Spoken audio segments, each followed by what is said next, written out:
Hypotony is difficult, but formerly Dr. Kurinik from Turkey have a very good idea.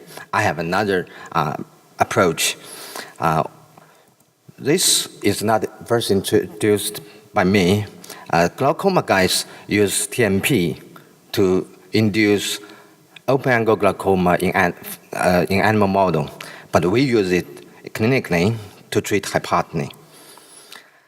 It's time-consuming. We have to do 1 to 4 times of TMP in some of the patients. And in this group, 13 out of 16 eyes have silicone oil inside already. For its time-consuming, we have to be patient. Then real life cannot be accelerated as the video.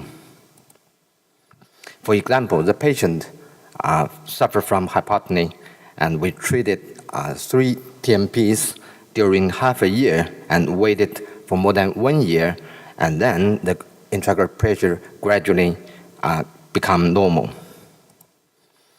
And in this patient who suffered from marginal hypotony, which means it's about 9 or 10 millimeter mercury, but with a lot of retinal defect, the exposed RPE have already been lasered.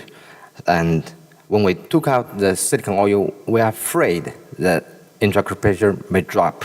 So we also did TMP. When the laser destroys the trabecular meshwork, it will become a little bit whitish. We use as high as possible the energy until there's bulb formation. The real life is always not perfect. For example, the 5th patient still suffers from hypotony even after 4 times of TMPs. But most of the patients respond quite well.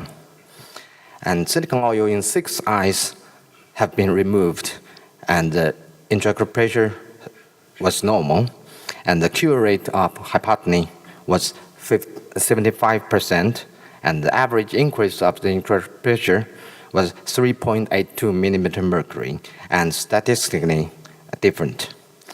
In conclusion, trabecular meshwork photocoagulation can effectively increase intraocular pressure, prevent opportunity for us to remove silicone oil in some of these eyes.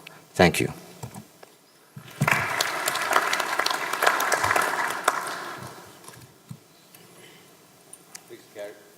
Please carry on. Atrophic eye is usually the final fate for most unsuccessful rescue of the very severely traumatized eyes or other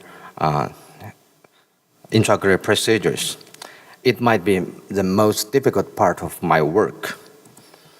And we may not have enough room to reattach the retina in those eyes because we do not have the space. We need miracle to rescue these eyes and get this result. And we retrospectively summarized 7 consecutive atrophic eyes. And after vitrectomy, we used the infusion tube connected with a syringe containing the silicone oil. In those days, 2 to 4 days, it's very uncomfortable. So we have to move it. And we have to be very careful to monitor the intraocular pressure and to adjust the rubber band which powered the syringe.